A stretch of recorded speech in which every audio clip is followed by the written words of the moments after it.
con la serie que ya dentro de poco la terminaremos, pues si no cada vez que nos vamos alargando en las series, ya tenemos ahí a la gente que me dice que moriremos ahí cocinando, ¿no? Pues bueno, ya igual está.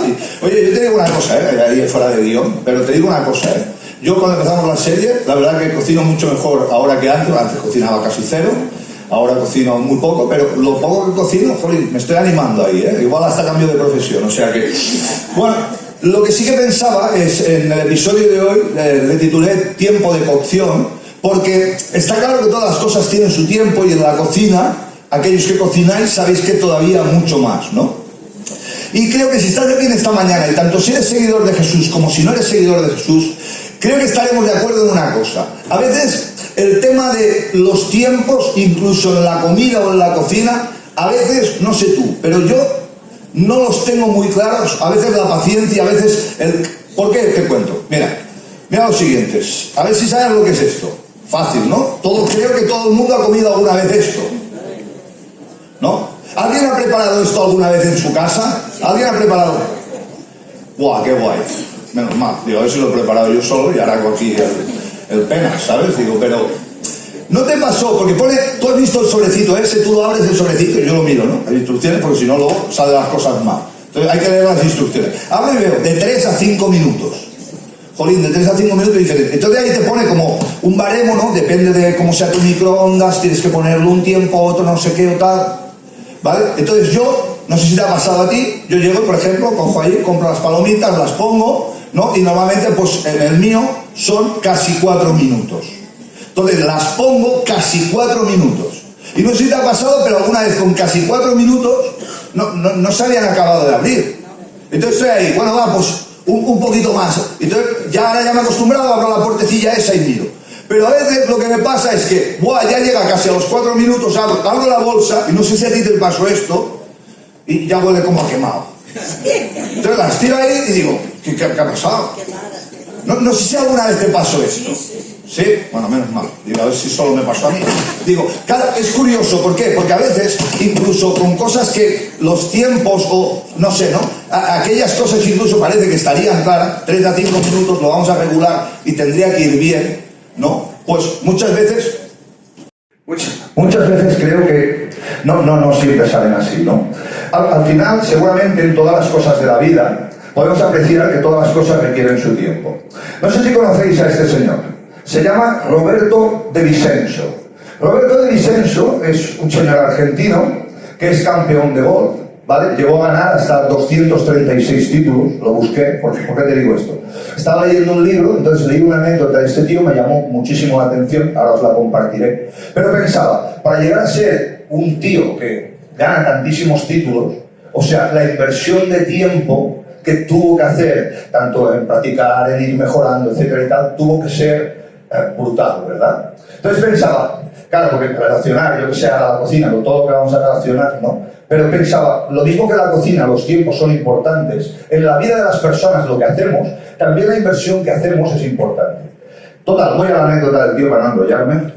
Dice que este hombre, Roberto, después de ganar un torneo súper importante, ¿vale? Pues cogió su premio, su trofeo y tal, y entonces se ve que iba hacia el parking.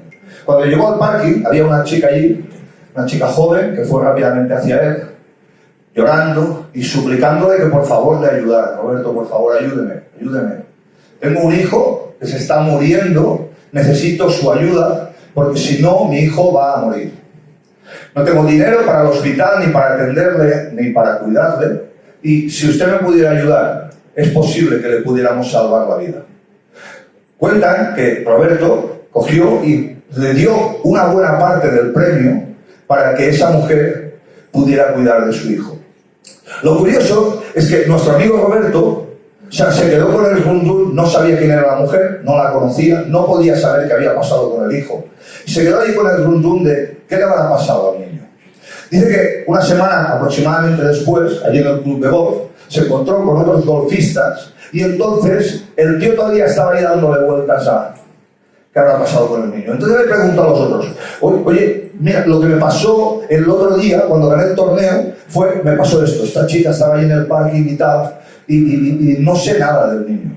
Uno de los golfistas que estaba ahí le dijo, Roberto, vamos a ver, la chica era más o menos de esta altura, de este pelo, tenía una pequeña cicatriz, no sé qué, era... Sí, precisamente esa es la mujer que vino a pedirme ayuda.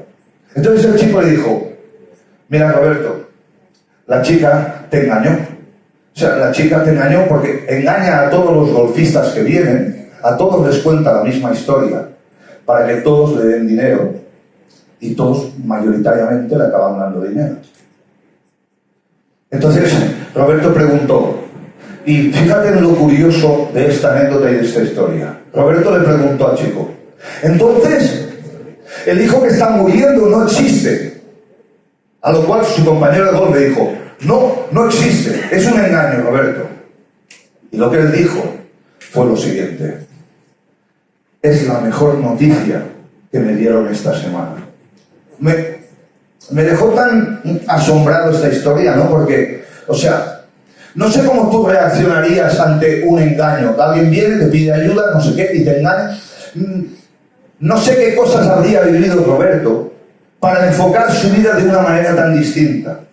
Porque al final, para él no era tanto el engaño, sino su preocupación era por un niño que podía morir, que al final no existía. Y él lo enfocó como, esto es la mejor noticia que me dieron esta semana. Me sobrecogió porque pensé, yo no sé cómo lo cogerías tú, pero si yo le doy ahí la mayoría del premio y luego resulta que es un engaño, probablemente no lo hubiera cogido en ese momento como la mejor noticia. Hubiera pensado, wow, pues me engañaste, ¿no? Lo que sí me di cuenta es, no sé, ¿no? Que muchas veces cada uno enfoca su vida de una manera distinta y de una manera especial.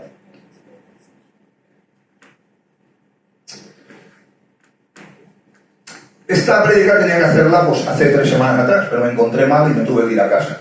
Y habría preparado una cosa, y entonces, como me encontré mal, pues ya tenía curiosidad, porque había metido como algo que os voy a contar ahora, ahí algo que había leído en un libro, me había llamado mucho la atención también, pero luego leí la biografía de esta mujer.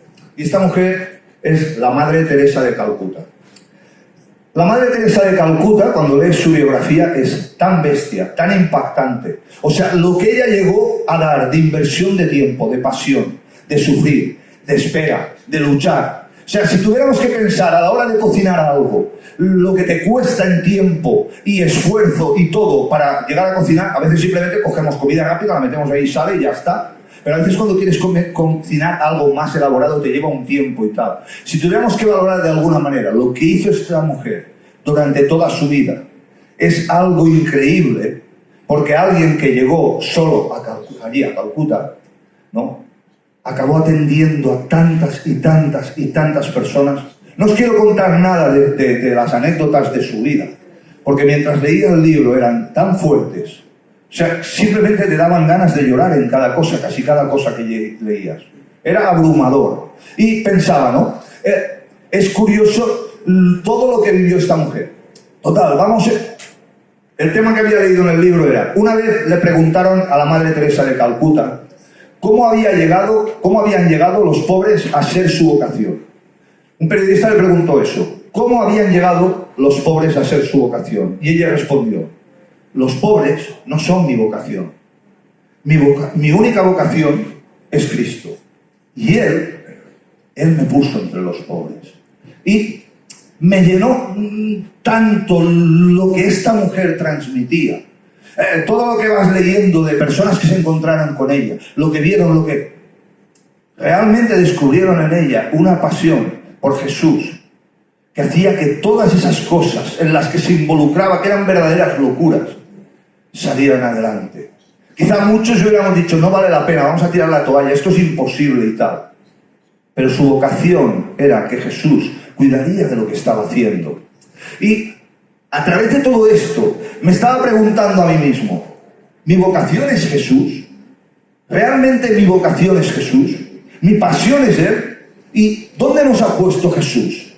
Y si tenemos una vocación, ¿cuál es nuestra vocación? Muchas veces quizás no nos preguntamos, en muchas ocasiones, yo creo, no sé tú, pero yo pienso en mí, en mis cosas, en lo que necesito, en lo que vivo, en las preocupaciones del momento, aquellas cosas que me absorben en ese instante, Y muchas veces incluso pienso, no sé, no me paro a ver muchas veces incluso ¿dónde estoy yo? ¿Qué estoy haciendo? ¿Cuál es mi vocación? ¿A dónde me está llevando Jesús? ¿No? Y creo que lo más importante no es seguir normas y cumplir leyes. Lo más importante, lo que cambia tu vida y la mía, es amar a Jesús. Porque muchas veces, no sé tú, pero yo me he convertido a veces en un seguidor de normas, en un seguidor de leyes, pero todo eso no es realmente el propósito. Cuando amar a Jesús es nuestra vocación, yo creo que todo cambia. Cuando intentamos cumplir expectativas, leyes y cosas, que no digo que no estén mal, que están muy bien, porque al final nuestro entorno, nuestra sociedad se basa en leyes, en normas que todos cumplimos. Pero si el objetivo no es tanto ese, sino que el objetivo es amar a Jesús y que Él sea nuestra vocación, creo que absolutamente todo lo que hacemos realmente cambia. Y si eres seguidor de Jesús, ya sabes que hay algo que marcó la diferencia en nuestras vidas.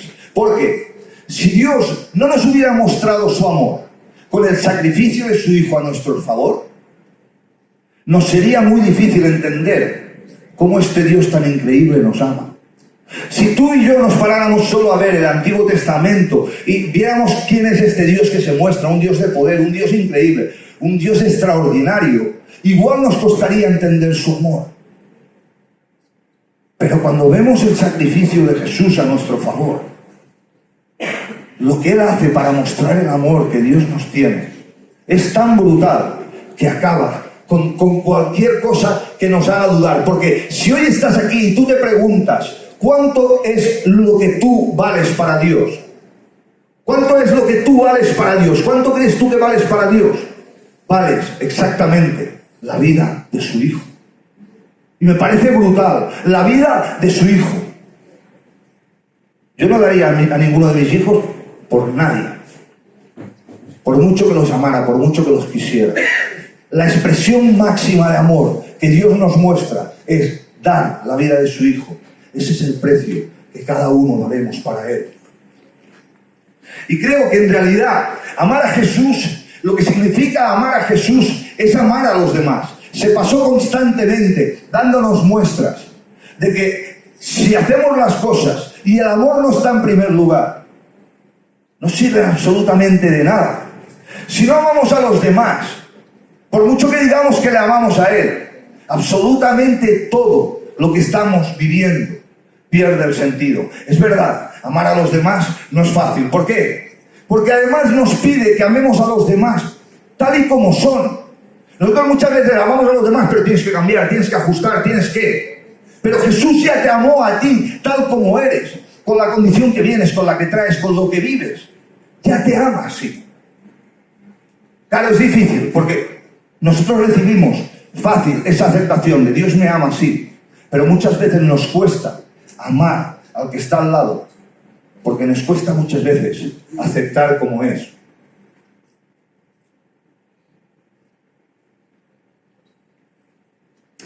Quizás en nuestros entornos, dentro del entorno religioso, muchas veces pensamos que son unos pocos los que se tienen que ocupar de otros. ¿Por qué? Porque lo malo de la religión organizada, a mi modo de ver, es que la religión organizada es que solo algunas personas son especiales. Algunas personas, estos pocos, pueden tener una conexión verdadera y sobrenatural con Dios. Es como formar una clase. Hay una clase de personas que pueden conectarse con Dios de una manera especial y la religión organizada siempre nos ha hecho como clases de personas, ¿no?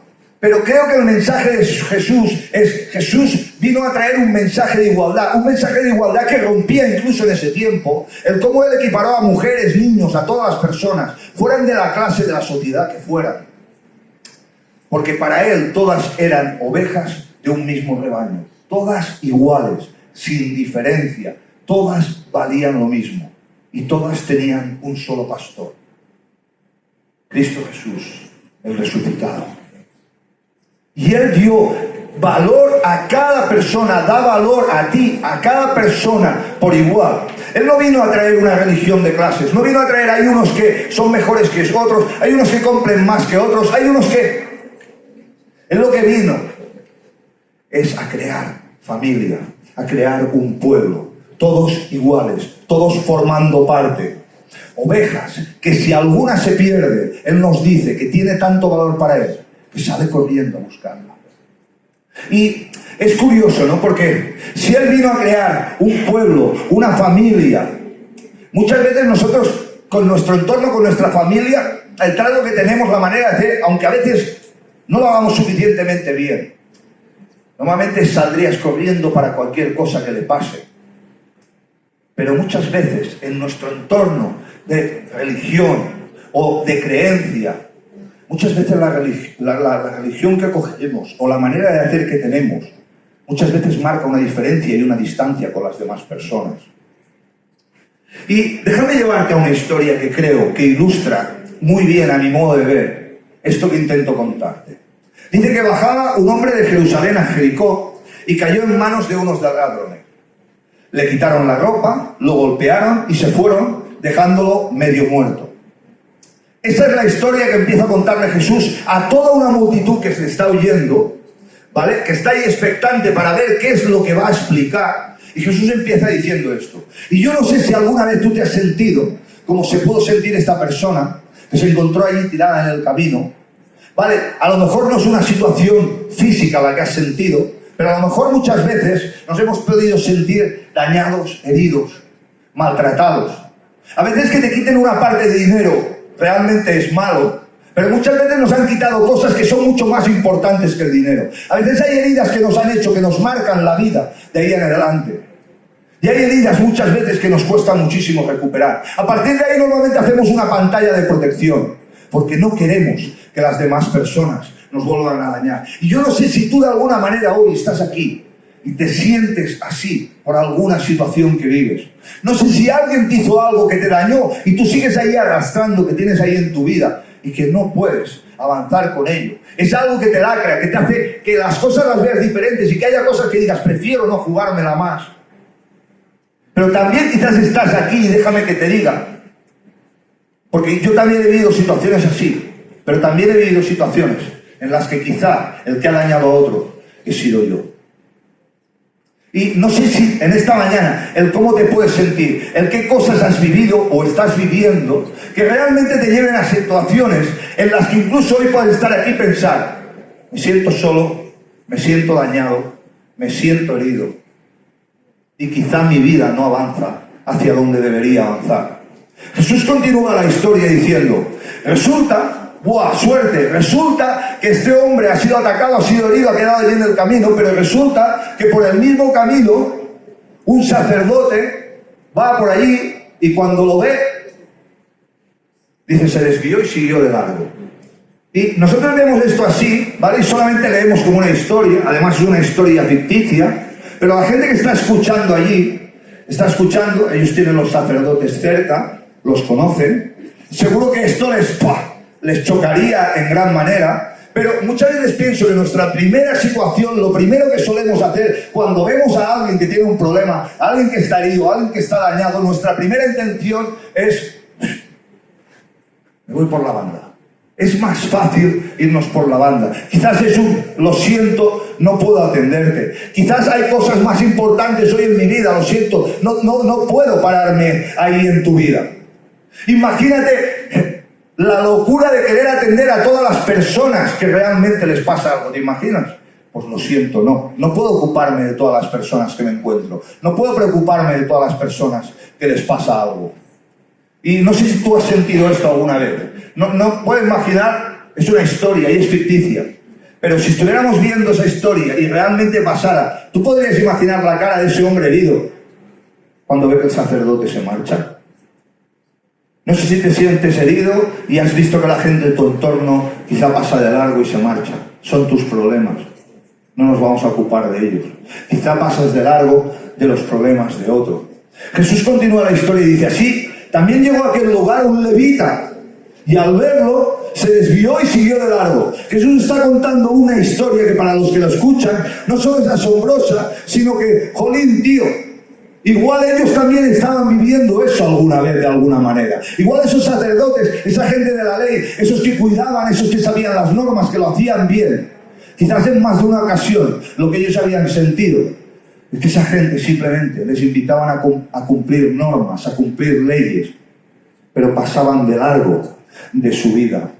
Y las leyes y las normas, como te digo, es lógico, es normal cumplirlas o mirar de cumplirlas, porque depende de qué leyes, si no las cumples, pues de entrada estás en la cárcel, ¿no?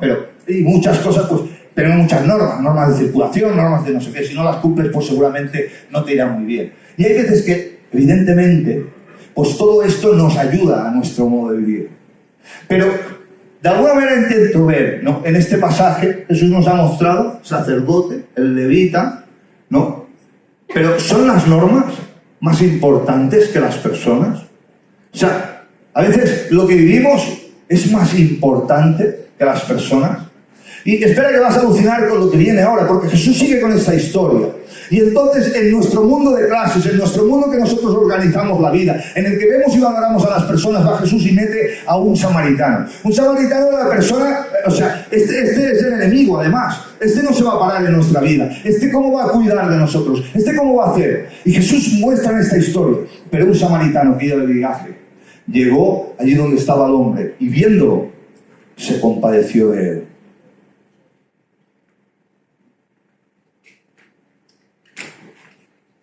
Y me parece curiosísimo de la manera que tiene Jesús de transmitirlo. ¿Por qué? Porque se supone que los de la clase superior, los que deberían, los que saben, los que cuidan, los que entienden de las normas, los que entienden de las leyes, los que entienden de la palabra, resulta que son los que pasan de largo.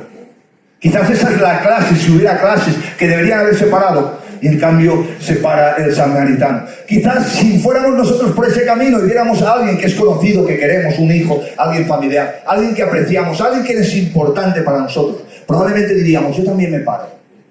Pero pararte en la vida de un desconocido. Y quizás estás aquí hoy y no sé, igual sientes que tú eres un desconocido para las otras personas. Igual vienes aquí regularmente y tampoco no tienes una conexión con otras personas. Que dices, guau, tío, no sé. Quizás estás viviendo cosas que dices, esto yo necesitaría compartirlo con alguien. Y quizás estás con unas heridas que te iría muy bien que alguien te ayudara a cuidarlas. Quizás hay alguien en tu entorno que está herido y que tú también podrías ayudar. Y de alguna manera Jesús nos va metiendo en una historia en la cual vamos viendo algo que se va desarrollando y va a continuar. Porque para él la historia no acaba ahí, todavía la lleva a otro punto diciendo, se acercó el samaritano, le curó las heridas con vino y aceite y se las vendó. Luego lo montó en su propia cabalgadura, le llevó a un alojamiento y lo cuidó. Lo que el samaritano está haciendo aquí es tremendo. ¿Por qué? Porque lo que está haciendo es separa en la vida de la persona, deja absolutamente sus prioridades, todo lo que tiene previsto en ese momento, ¿para qué? Para cuidar de esa persona que está herida y tirada en el camino. Y es brutal, ¿no? Porque realmente cuando tú estás herido, cuando tú lo estás pasando peor, seguramente es el momento en la vida en que necesitas que alguien aparque parte de su vida para cuidarte. Todo eso forma parte de nuestras experiencias, pero lo que necesitamos cuando estamos heridos es cuidar a alguien. Y cuando estamos cerca de alguien que está herido, quizás todo lo que cambiaría si paráramos nuestra vida y nuestras prioridades para cuidarlo. Y Jesús sube un poco más el listón y el nivel. Y lo pone todavía a una condición peor, al decir, al día siguiente, el samaritano sacó 2 monedas de plata y se las dio al dueño del alojamiento. Cuídemelo, le dijo, y lo que gaste usted de más, se lo pagaré cuando yo vuelva. La historia que les está contando Jesús es de alguna manera es tremenda. O sea, el cuidado que acaba invirtiendo el samaritano en esa persona es tremendo. Y mientras leía este pasaje pensaba, claro, pero a veces has cuidado de personas y quizá no has recibido lo que tú esperabas. No has recibido la gratitud, no has recibido lo que creías, y incluso te has podido sentir mal. Has sentido a lo mejor como sintió Roberto, incluso y fui a cuidar de alguien y me engañaron. Y de eso a veces formamos nuestra vida, nuestra experiencia y tal. Pero ¿te imaginas cómo cambiaría la historia si realmente nos paráramos en el punto de que Jesús nos dijera a cada uno de nosotros: cuídamelo, y lo que gastes de más, no te preocupes, que yo te lo voy a pagar. Y me parecía brutal esta historia, ¿no? Porque realmente creo que muchas veces nosotros simplemente ante las historias las vemos desde la distancia, pero si nos paramos a ver, realmente son historias que vivimos. Y déjame que te haga una pregunta. ¿Somos nosotros responsables de las personas que están a nuestro alrededor? Probablemente si tú estás aquí en T29 y eres parte de esta comunidad, tú pensarás, pues mira, Susana, Juanjo, el Joan Basuls, el Andrés, la Beth, Joan, pues sí, porque claro, son la mesa administrativa, pues deberían ser responsables de cuidarnos de todos, ¿no? Además, podríamos añadir todos aquellos que estáis pues llevando pues algún área, algún ministerio, etcétera y tal, ¿no? Pues como sois responsables de ese área, de ese ministerio, deberíais cuidar de vuestra gente, ¿no? Pero yo creo que nosotros muchas veces simplemente hacemos clases, montamos clases, clase esta, pero Jesús nos iguala para venir, yo creo, a decir que la invitación es cuidar todos de todos. Creo que esa es la gran invitación de Jesús. Cuidar todos de todos.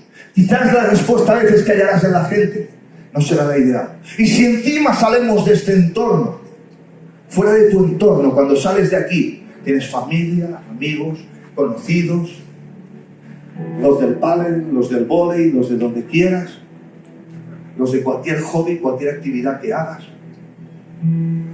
¿Eres responsable de esas personas? Es curioso, ¿verdad? Porque si tú no te sientes responsable de ellos, ¿quién será el que se responsabilizará de ellos? ¿Quién va a ir a cuidarles? Y déjame que te diga, ¿a ti quién te cuida? ¿Qué persona sientes tú que te cuida? Que te sientes arropado, que dices, ¡guau, qué guay! Porque creo que esa es la invitación de Jesús. Que cuides y que te dejes cuidar. Creo que normalmente, no sé tú, pero yo lo que podemos hacer muchas veces es, ya, pero no son cosas mías, tío. No estoy preparado. ¿Sabes lo que es cuidar de personas? Yo no estoy preparado. No sé qué hacer. O sea, ¿qué vamos a hacer? Porque tampoco sé cómo hacerlo. ¿Cómo les podría ayudar? Mi vida continúa, mi vida no se para. Yo tampoco no tengo la solución de lo que necesitan. Solo soy uno más. Y yo no puedo. Quizá primero, mientras leía la vida de la Madre Teresa de Calcuta, me quedaba impresionado. Una mujer que llega sola allí y empieza con algo que está guay, pero abre sus ojos y ve justo al lado de ella un mundo totalmente destrozado, de gente de la que nadie quiere, que nadie se preocupa. Y ella siente que ella quizá no puede cambiar eso, pero que en Jesús, en su vocación por Él, en lo que Él va a hacer, quizá las cosas puedan cambiar. Y muchas veces, no sé tú, pero yo muchas veces he intentado cambiar cosas en mi vida. ¡Wow! Voy a cambiar esto. Y me he empeñado y lo he hecho casi. ¡Wow! Me he obsesionado y todo. Y estaba leyendo en un libro estos días atrás algo que suena raro, ¿vale? Se llama Teoría Paradojal del Cambio. Ya esto ya suena raro. Pero déjame que te diga, porque me llamó muchísimo la atención. Porque dice, los cambios positivos y duraderos solo suceden cuando la persona acepta cómo es. Cuando la persona acepta cómo es y deja de querer cambiar porque no se acepta a sí mismo. Y muchas veces el empeño, la pasión, lo que ponemos ahí es tan grande, la obsesión, que nos amargamos por cambiar algo que necesitamos cambiar porque no nos aceptamos. Pero déjame que te diga, Jesús te acepta tal como eres. Y solamente cuando te conectas con Él, realmente muchas veces pasa como la teoría paradojal. ¿Y qué quiere decir teoría paradojal? Te esfuerzas en algo y cuando dejas de esforzarte, a veces sucede Yo creo que muchas veces cuando dejamos de querer tener ese control nosotros en toda la situación que nos envuelve, simplemente nos acercamos tal como somos, aceptando nuestra limitación delante de Él. Muchas veces pasan cosas que ni entendemos, pero es porque están en sus manos. Creo que la muestra viviente que entendimos el mensaje de la cruz nos la enseña Jesús en el amaos los unos a los otros. Para Jesús, si no hay un amaos los unos a los otros, es no entender el mensaje de la cruz. Y sé que es difícil, sé que es delicado, porque para amar a los demás muchas veces necesitamos aceptarnos a nosotros mismos, pero también aceptarles a ellos. Las heridas que traemos, todas esas cosas que nos marcan del pasado, muchas veces nos hacen un daño que nos impiden avanzar. Pero creo que su invitación es: sígueme, confía, verás cómo es posible. Yo cuido de todo y de todos. Porque no eres menos que los demás. Estás aquí y verás lo que haré contigo.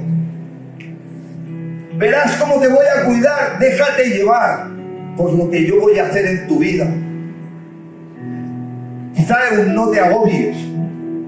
¿Te imaginas a Jesús diciéndote: eres la persona ideal, eres la persona que vine a buscar para esto? Por tanto, puedes vivir en ese amor. Y hay una nota de Richard Rohr, es un sacerdote católico que la verdad que escribe cosas que a mí me hacen reflexionar muchísimo. Y dice: si nuestra idea de seguir a Jesús pasa por seguir leyes antes que amar, si juzgar y condenar a los demás es más importante que salvar y restaurar, hemos perdido la esencia del Evangelio de Jesús. Porque, déjame que te diga, si no eres seguidor, el planteamiento de Jesús no es tanto una religión aburrida que sigue leyes, normas y tal. Déjame que te diga, el planteamiento de Jesús, lo que vino a traerte, la propuesta para tu vida, es algo que tiene que ver solamente con una historia de amor, una historia de alguien que te ama de una manera increíble. El Evangelio de Jesús, en la propuesta que nos trae, es que debería ser la mejor noticia que me dieron en la vida, porque no hice nada para merecer, y Jesús vino para amarme sin medida. ¿Te imaginas? No es tanto como un intercambio, no es: yo te sigo, me porto bien, tú me das. No es venir a un sitio, es solo un lugar de reunión, nos reunimos, nos juntamos, estamos juntos. Su invitación es a una manera de vivir, a una manera de vivir que lo cambia todo, porque en esa manera de vivir no la vivimos solos, los demás son tremendamente importantes. Y lo que da sentido a nuestro cristianismo no es lo que hacemos bien, ni el cumplir y ser buenos. Ya ve la gente que nos rodea cómo somos. El sentido está en Jesús, crucificado, y que nos da una salvación integral. Y esto es genial, ¿por qué? Es como recibir el premio máximo que puedas tener sin haber hecho nada todavía. ¿Te imaginas? Ya recibes todo, lo máximo y tal, sin haber hecho cero. Y a partir de ahí puedes vivir una vida simplemente disfrutando de Él. No podíamos hacer nada para acercarnos, para nuestra salvación ni nada. Él vino, lo hizo todo y nos dijo: te lo entrego, solo tienes que creer. Y ahora puedes vivir en esta esperanza en mí. Y creo que lo que Dios tiene preparado hoy para ti y para mí, todo siempre necesita su tiempo de cocción. Las cosas no suceden a una velocidad ¡guau! Yo me acuerdo cuando era pequeñito, no sé si a ti te hicieron eso en el cole, ¿vale? Pero recuerdo que me dieron ahí un botecito, ahí un poquillo como de arenilla o algo, si no recuerdo mal, y una semilla. La planté y la profesora dijo: sobre todo, no la regues cada vez que te dé la gana, ¿vale? Solo la vamos a regar cuando toca. Yo puse el bote aquel en casa, miré y pensé: ahora enseguida saldrá eso, ¿no? Luego para mediodía igual ya ha salido la plantita, por la tarde casi tenemos un árbol aquí. Pero por la noche ahí no había aparecido nada. Al cabo de unos días empezó a salir algo allí. Y dije: ¡guau, qué curioso! Nosotros muchas veces tenemos una velocidad, pero Jesús tiene otra velocidad para nuestra vida. Jesús tiene otro propósito para nuestra vida. Y para llegar a ese propósito, todo aquello que estás viviendo es algo importante. Y Es importante que las cosas que vives, las que experimentas, los errores y aciertos, todo eso te llevarán al punto de cocción que Dios tiene preparado para ti. Y muchas veces vivimos cosas que cuando las estamos viviendo no las entendemos. No podemos entender por qué me está pasando esto y tal. Y luego normalmente cuando pasa el tiempo podemos reaccionar y decir, joder, viví esto y ahora puedo entender a mucha gente que está viviendo las cosas de esta manera. Y te acuerdas, quizás siempre hablamos, ¿no? El año pasado hablamos, o hace un año y medio, de un paso a la vez, un paso a la vez. Déjame volver a repetirte, ¿cuál es tu vocación? Hoy, ¿cuál es tu vocación? ¿Qué es lo importante para ti? ¿A qué te está llamando Dios? ¿Crees que eres su estrategia? Porque, aunque no lo creas, Dios te va a mostrar cada paso del camino. Y es cierto, cuando vamos a dar pasos es arriesgado, ¿verdad? Es arriesgado. Pero tú ya has tomado decisiones estando aquí en C29. Ya has tomado decisiones, te arriesgaste y dijiste, va, me voy a involucrar en esto, voy a participar en aquello, voy a hacer lo otro. Y quizá dijiste, voy a probar. Y quizá de sobra has sacado experiencias de nervios, de cosas, de tal, a veces de relaciones, a veces de cosas que no siempre salieron. Y quizás estás pensando en si volver a arriesgar otra vez, en hacer, en desarrollar esa vocación que Dios pone en ti.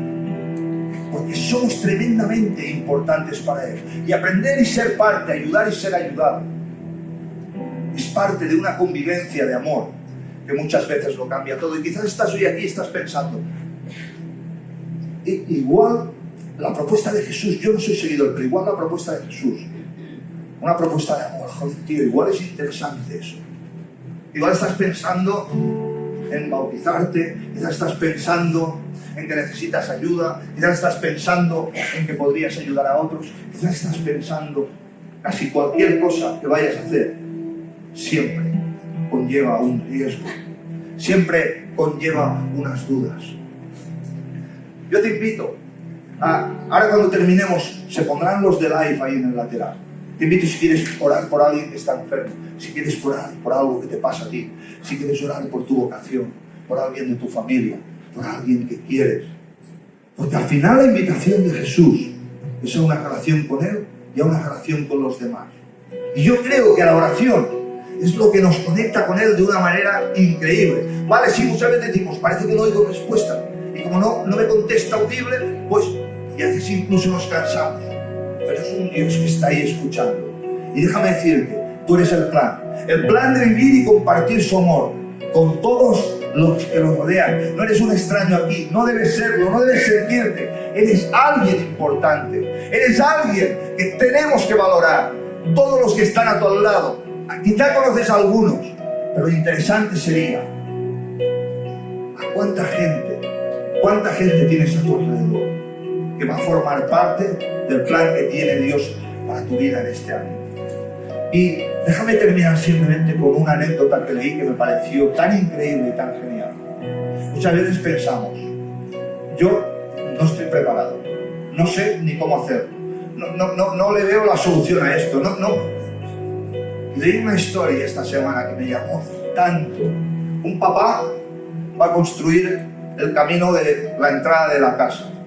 Ha removido la arena, sería una buena casa, ¿vale? Pero la mía no hace falta, pero tiene el camino ahí por hacer, ha removido la arena, ha comprado unas piedras grandes, las va a depositar, las va a rellenar con arena alrededor y tendrá una entrada de casa mucho más cómoda, mucho mejor. Es una entrada que ya preparó, una entrada que no le va a llevar mucho tiempo hacerla. Y golpe y porrazo, su hija pequeña se acerca y le dice, papá, yo te ayudo a hacer el camino. No, hija, ¿cómo vas a ayudar? Estas piedras son súper grandes. No vas a poder con ellas. Mejor espérate y luego al final, ya lo vemos, lo disfrutamos juntos y tal. No, papá, yo te quiero ayudar a hacer el camino. Y el papá empieza a hacer el camino cogiendo las piedras, tardando muchísimo más de la cuenta. Y cuando acaban después de un montón de horas, el papá mira. Por suerte la hija no se hizo daño. Consiguieron poner todas las piedras. Entre los dos taparon con la arena. Él habría terminado solo muchísimo antes. Le hubiera quedado muchísimo mejor. Pero después de ese día agotador, se duchan, bajan a cenar. Y cuando están cenando, la hija pequeña le dice a toda la familia: ¿sabéis una cosa? El camino de la entrada lo hicimos papá y yo. Y el papá dice: es verdad, el camino de la entrada lo hicimos tú y yo. La hija se siente tremendamente orgullosa, ¿verdad? Aunque el padre sabe que el camino de la entrada lo hubiera hecho mucho más antes, lo hubiera hecho mucho mejor si lo hubiera hecho solo. Pero la hija se siente orgullosa de haber podido hacer eso con el padre. Yo pensaba, nuestra historia es justo al revés. Un padre que nos invita a ti y a mí a hacer ese camino, a preparar esas piedras, aunque tú sabes que no puedes cargar con ellas. Él sabe que va a tardar mucho más. Él sabe que seguramente ahí habrá pues cosas que no quedarán tan bien. Pero al final de la historia, este padre te mira orgulloso a ti y dice: ¿sabes una cosa? Este camino lo hemos hecho entre tú y yo. Y creo que esa es la invitación de Jesús para tu vida.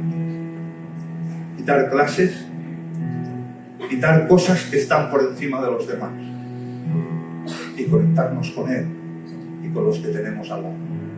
Porque la invitación de Él va a seguir siendo una historia que simplemente se trata de amor. Y hagas lo que hagas, ya te doy un premio gordo y además quiere bendecirte. Dios te cuide.